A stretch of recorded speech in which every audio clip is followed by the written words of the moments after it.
Hi friends, good morning, शुभ सकाळ सर्वांना। मी प्राची स्वागत करते तुमचं नवीन एका व्हिडिओमध्ये। नवीन दिवसाची नवीन सुरुवात छान अशी झालेली आहे आणि आता मी बनवणार आहे मॅगी नाश्त्यामध्ये। तर मॅगी घेऊन आलेली आहे, इप्पी मॅगी आणलेली आहे आणि त्याच्यासोबत ना पेन्सिल गिफ्ट भेटलेली आहे। तर 2 पॅकेटवरती 2 पेन्सिल भेटलेले आहेत। तर प्रियांश खूप खुश होईल हे बघितल्यानंतर, गिफ्ट दिले बोलल्यावर। थोडंसं कढईमध्ये तेल घेतलेलं आहे आणि एक कांदा टाकलेला आहे बारीक चिरून आणि एक मिरची टाकलेली आहे। प्रियांश पण आजकाल तिखट खायला लागलेला आहे त्याच्यामुळे मिरची टाकले। तर मॅगी तयार झालेली आहे आणि इकडे चहा पण तयार झालेला आहे। तर चला आता मॅगी खाऊन घेते। आणि चहा ना किती वेळा तरी म्हणते सोडायचा पण चहा ना असं सुटतच नाहीये। चहा पिलं नसलं ना असं वाटतं की काहीतरी राहिलंय। जोपर्यंत चहा पित नाही ना तोपर्यंत अशी दिवसाची सुरुवातच झाली नसल्यासारखे वाटते। तर चला आता मॅगी खाऊन घेते। एकाच ताटामध्ये आम्ही घेतलेला आहे। हे तुझं, हे माझं। तुला लेफ्ट वाला पाहिजे का राईट वाला पाहिजे? हा, लेफ्ट वाला पाहिजे। बरं, मला राईट वाला।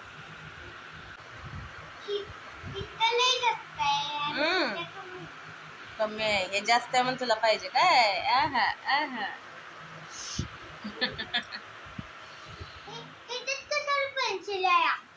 अरे ते गिफ्ट दिलंय तुला मॅगीनं, इप्पी मॅगीनं।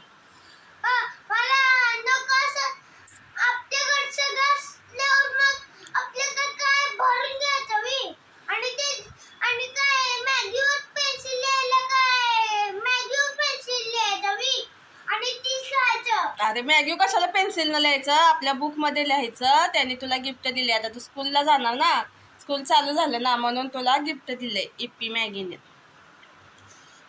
प्रियांश ढोबळेंना चांगलं हँड रायटिंग करायला आलं पाहिजे, आमच्याकडे स्पेशल मॅजिक पेन्सिल आहे असं ते म्हणतात। काय स्कूल चालू झालं ते त्यांना सगळं माहिती असतंय।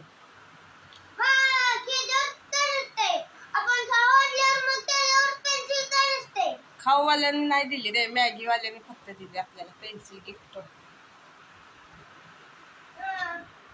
आणि हा जो टेबल आहे तो मी पीयूची पुस्तकं वह्या ठेवण्यासाठी केलेला आहे। तर हा सगळा व्यवस्थित आज पुसून वगैरे घेतला। तर ह्याच्यावरती भरपूर असा पसरा झालेला होता आणि ह्याच्यामधले सगळे पुस्तकं वगैरे होती ना, जुनी पुस्तकं, ते मी सगळे रद्दीमध्ये देऊन टाकलेली आहेत। आणि आता पहिलीची जी पुस्तकं वह्या आहेत ना ती इथं व्यवस्थित सगळ्या सेट करून ठेवते। आणि हा टेबल कसा सगळा रिकामा केला होता त्याच्यामुळे ना जे काय म्हणजे असं दिसल ना वस्तू ते मी ह्याच्यामध्ये ठेवून देत होते। तर नको असणाऱ्या भरपूर याच्यामध्ये वस्तू आहेत तर त्या मी आता बाजूला काढते आणि जेवढं लागणार आहे तेवढंच इथं ठेवणार आहे।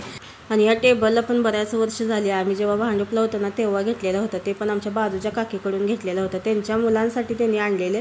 त्यांची 2 मुलं होते तर दोन्ही मुलांनी 2 टेबल आणलेले, पण त्यांना ना एकाच म्हणजे टेबलमध्ये त्यांचं सगळं दोन्ही मुलांचं बसलं त्याच्यामुळे त्यांना एक विकायचा होता आणि तो मी विकत घेतलेला। आणि ह्याच्यावरतीच आमची पहिली जुनी टीव्ही वगैरे होते। आणि नंतर मग आम्ही इथं बदलापूरमध्ये रूम घेतल्यानंतर कपाटं वगैरे सगळी हे घेतलेलं आहे। पहिला काही नव्हतं आमच्याकडे। आणि ह्या टेबलला असं म्हणजे आता बघतोय तर मला लगेच असं आठवतं, म्हणजे ते पहिले दिवस असतात ना आपले ते आठवतात। भरपूर असा जुना म्हणजे हा टेबल आहे, आम्ही जेव्हा चाळीतल्या घरामध्ये राहतो तेव्हाचा।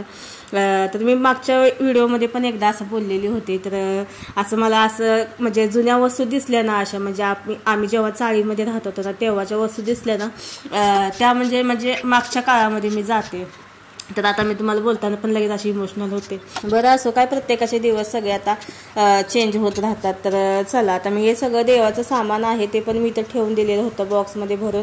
आणि बरंच असं सामान पिवीचं नको असलेलं पण आहे याच्यामध्ये, तर ते सगळं काढते। देवाचं सामान वगैरे आहे ते पण व्यवस्थित सेट करून घेते, नको असलेलं सगळं काढून टाकलेलं आहे। आणि जे एक्स्ट्राचं वह्या पुस्तकं आहे ते पिवीचे मी कपाटामध्ये ठेवून दिलेलं आहे। एक ड्रॉवर आहे ते मी त्याच्यासाठीच केलेला आहे। तर मस्त असा व्यवस्थित आता टेबल सुटसुटीत असा सेट झालेला आहे। आणि ह्याच्यावरती पण जे लागणारं सामान असतं आपल्या रोजचं तेच ठेवलेलं आहे। तर चला अशा प्रकारे टेबल व्यवस्थित मस्त असा सेट झालेला आहे। हळूहळू रुटीन व्यवस्थित सेट व्हायला लागलेलं आहे, कारण का कसं शाळेला सुट्टी पडलेली होती, 2 महिने सुट्टी होते त्याच्यामुळे सगळं रुटीन असं म्हणजे चेंज झालेलं होतं। आणि आता ना पियूचा मी टिफिन बनवते, तर आज टिफिनमध्ये मी त्याला देणार आहे मूग डाळीचा डोसा. तर त्यासाठी मी ना सकाळी उठल्याबरोबर मुगाची डाळ आहे ती भिजायला टाकलेली होती. अख्खे मूग घेतलात ना तरी पण खूप छान आहे ते. तर चला आता अख्खे मूग तर नाही आहेत, पण मुगाची डाळ होती तर ती मी भिजायला टाकलेली होती. मस्त असे 4-5 तास भिजले, 2-3 पाण्याने धुवून घेतले आणि 4-5 हिरव्या मिरच्या घेतल्यात आणि आल्याचा तुकडा एक घेतलेला आहे.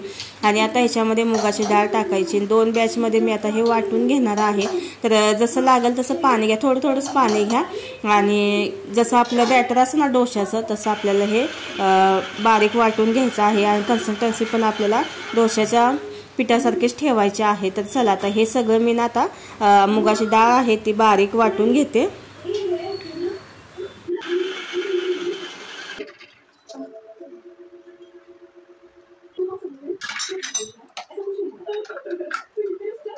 आता याच्यामध्ये टाकायचं आहे चवीनुसार मीठ. आणि रोज आता डेली आपली टिफिनची रेसिपी येणार आहे, तर तुम्ही सबस्क्राईब केलं नसेल तर प्लीज सबस्क्राईब करून घ्या आणि बेल आयकन पण दाबा. त्याच्यामुळे काय होईल, नोटिफिकेशन तुमच्यापर्यंत आधी पोहोचेल. तर त्याच्यामुळे ना बेल आयकनचं बटन दाबायला अजिबात विसरू नका. आणि चॅनलवरती नवीन असाल तर प्लीज सबस्क्राईब करा. आणि आता डोसे बनवण्यासाठी पीठ तयार झालेलं आहे. ह्याला काही फर्मेंट वगैरे ठेवायची गरज नाही आहे, डायरेक्ट आपण आता बनवायचे आहेत डोसे. तर मी ह्याच्यामध्ये ना गाजर आणि बीट पण टाकणार आहे. मुलं तर गाजर बीट वगैरे खात नाहीत, पण असं डोशामध्ये टाकलं ना तर ते कसं शिजलं जातं आणि मऊ असं होतं. त्याच्यामुळे का नाही त्यांना समजून पण येत नाही. तर खूप असं म्हणजे हेल्दी डोसा होणार आहे आज. तर बीट आणि गाजर जे आहे ते मी किसून घेतलेलं आहे. किसणी मला खूप छान भेटले, फक्त 77 रुपयाला मी डीमार्टमधून घेतलेली होती. तर हे ना मी व्हिडिओ ना किचन टिप्स म्हणून असे एका ताईचा व्हिडिओ आहे, त्याच्यामध्ये मी बघितलेलं होतं असं बाटलीमध्ये स्प्रे करायचं तेल टाकून, पण ते तेलच बाहेर येत नव्हतं, काय वेगळंच काय ते झालं. त्याच्यामुळे म्हटलं जाऊ दे हे झंझट मारी नको. तर सरळ आपलं वाटीमध्ये तेल घेतलं आणि तव्यामध्ये थोडंसं तेल टाकायचं आहे. चांगला तवा गरम करून घ्यायचा कडकडीत आणि नंतर मग मीडियम गॅस करून डोसे भाजला तरी पण चालतं. तर छान असा तवा तापलेला आहे आणि आता ह्याच्यावरती टाकायचं आहे मूग डाळीचं बॅटर आणि छान असा मस्त असा डोसा झालेला आहे. आणि हा जो डोसा आहे ना मूग डाळीचा, फक्त त्याच्यामध्ये ना तुम्हाला अजून जास्त असं कुरकुरीत करायचं असेल तर त्याच्यामध्ये टाका तुम्ही बेसन किंवा तांदळाचं पीठ टाकला तरी पण चालतं. पण मी काही सुद्धा टाकलेलं नाही, फक्त मुगाच्या डाळीचा डोसा आहे.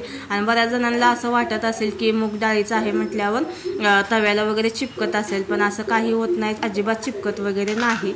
तर मी ह्याच्यावरती ना आता गाजर आणि बीट टाकून घेतलेलं आहे. ना अजून हाय प्रोटीन करायचं असेल तर त्याच्यावरती ना पनीर किसून टाका, खूप छान आणि मस्त लागतो डोसा. तर नक्की एकदा ट्राय करून बघा. ह्याच्या आधी पण मी ही रेसिपी शेअर केलेली आहे आणि आता पियूला मी ना टिफिनमध्ये पण देणार आहे. आणि ही अशी मूग डाळीची रेसिपी आहे की ती ना लहानांना पण आवडते आणि मोठ्यांना पण आवडते. तर मी जास्तीचंच बनवलेलं आहे, म्हणजे पियूचे पप्पा पण आता येणार, 5 वाजता येतात ते, तर त्यांना पण मी असं गरम गरम खायला देणार आहे हेच मुगाच्या डाळीचे डोसे. तर चला आता एक डोसा मी बनवून घेतलेला आहे छान असा आणि बघू शकताय कुठेही तुटलेला नाही किंवा चिपकलेला नाही, मस्त असा एक डोसा झालेला आहे. अशाच प्रकारे मी सगळे डोसे आता बनवून घेते. आणि आजचा जो व्हिडिओ आहे तो मी डबल एडिट केलेला आहे, डबल मेहनत लागली ह्या व्हिडिओला. कारण का काय झालं, मी व्हॉइस ओव्हर दिलेला आहे आणि ते माईकमधून दिलेलं आहे आणि माईकच खराब झालेला होता, असं एकदम खरखर खरखर आवाज येतो त्याच्यामध्ये. पूर्ण व्हिडिओला व्हॉइस ओव्हर देऊन झाल्यानंतर मग मला समजलं की मोबाईलमध्ये मी चेक केलं म्हणजे कसा म्हणजे झालेला आहे व्हिडिओ, तर एकदम असं खरखर खरखर आवाज येत होता, अजिबात चांगलं वाटत नव्हतं. त्याच्यामुळे मी परत ते सगळं डिलीट करून परत मी आता हा व्हिडिओ बनवलेला आहे. तर खूप जणांचं असं होतं, नवीन जे म्हणजे यूट्यूबर असतात ना त्यांचं असे सारख्या अशा छोट्या छोट्या चुका होत राहतात. मी चेक जरी केलं नसतं ना आधी थोडासा म्हणजे बनवून चेक केलं असेल तर असं झालं नसतं. आणि आता लागतात तेवढे डोसे बनवलेत आणि बाकीचं फ्रीजमध्ये ठेवून दिलेलं आहे. तर 4 डोसे मी बनवलेले आहेत आणि आता मी बनवते हिरवी चटणी. तर त्यासाठी खोबरं, लसूण, कोथिंबीर, मिरची आणि फुटाणा डाळ घेतलेली आहे आणि ती मिक्सरमध्ये वाटून घेतली. मस्त अशी चटणी पण एकदम भारी झालेली होती. तर मिक्सरमध्ये आता बारीक वाटून घेतले आणि कढीपत्ता नाही आहे फोडणीला, तर मी झाडाचा कढीपत्ता, आपल्या दारात झाड आहे, मस्त असं झाड आलेलं आहे कढीपत्त्याचं, तर खूप छान असं म्हणजे वास पण आहे याला, तर तो आज मी फोडणीला देणार आहे. तर तर आता तडका देऊन घेऊया. तर थोडंसं मी तेल घेतलेलं आहे, त्याच्यामध्ये मोहरी टाकलेली आहे, जिरं टाकलेलं आहे आणि कढीपत्ता टाकायचा आहे. तर कढीपत्ताचा वासच इतका भारी आहे ना, मस्त असं म्हणजे सुगंध लगेच असं दरवळायला लागलाय. तर चला आता हा तडका जो आहे तो चटणीला द्यायचा आहे. तर एकदम सिंपल चटणी आहे पण खूप भारी टेस्टी आणि एकदम झणझणीत झालेली होती. आणि प्रियाजला मी टिफिनमध्ये टमॅटो सॉस सोबत देणार आहे डोसा, पण आम्ही जे खाणार आहे ते चटणी आम्हाला लागते, म्हणजे एकदम तिखट असेल तरच आवडतं जास्त करून.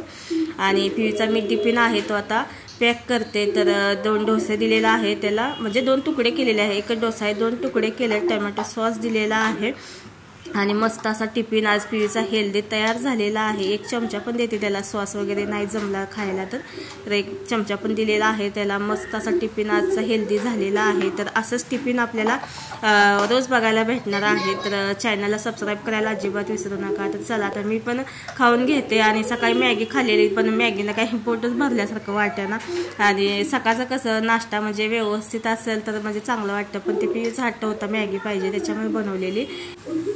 आणि आता वाजलेले आहेत 12 आणि पावसानं पण सुरुवात केलेली आहे. बरोबर शाळेच्या टायमात पाऊस जास्त पडतो. आणि पियूचं शाळेचं टायमिंग जे आहे ना ते 1 ते 3 असं आहे, हाफ डे आहे त्याला. 21 तारखेपर्यंत हाफ डेच असणार आहे, नंतर मग फुल डे त्याची चालू होणार आहे. मी चांगलं विचारलेलं ना, आणि का परत तसं करायलास? किती चांगलं विचारलेलं.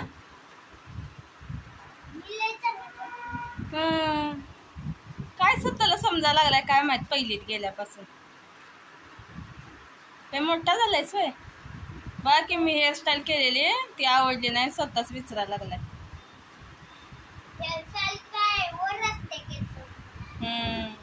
चपटी केस नको म्हणताय, वर पाहिजेत. आवडतात मग का आता विस्कटलंस ते, आणि हे काय केलंस कोंबड्या आणि पुढं.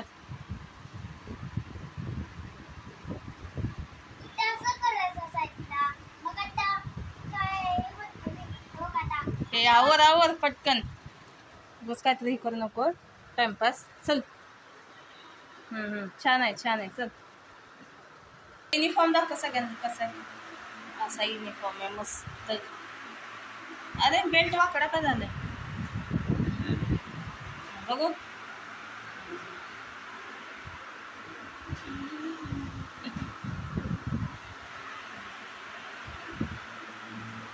पियूचा आमच्या युनिफॉर्म आहे तो असा असणार आहे. आता पहिलीला. कितवीला गेला तू सांग, आणि स्कूलचं नेम सांग. तुझ्या स्कूल नेम काय? छान. चला तर चला पियूला आता मी स्कूलमध्ये सोडून येते. आणि बाहेर पाऊस पण लागलाय भरपूर असा, आणि मी रेनकोट जे आहे ते डिक्कीमध्ये ठेवलेले आहेत. तर रेनकोट वगैरे घालायला वेळ लागेल. तर 12:30 वाजलेला आहे, 1चं टायमिंग आहे स्कूलचं. तर निघते आता. तर पियूला स्कूलमध्ये सोडून येते आणि नंतर मग बरेच अशी बाहेर पण कामं आहेत, तर ती पण सगळे करून येते. आणि आता पियूला स्कूलमध्ये सोडून आले. जाताना भरपूर पाऊस होता, आता पण आहे पण थोडा बारीक आहे, असं जास्त काही नाही आहे.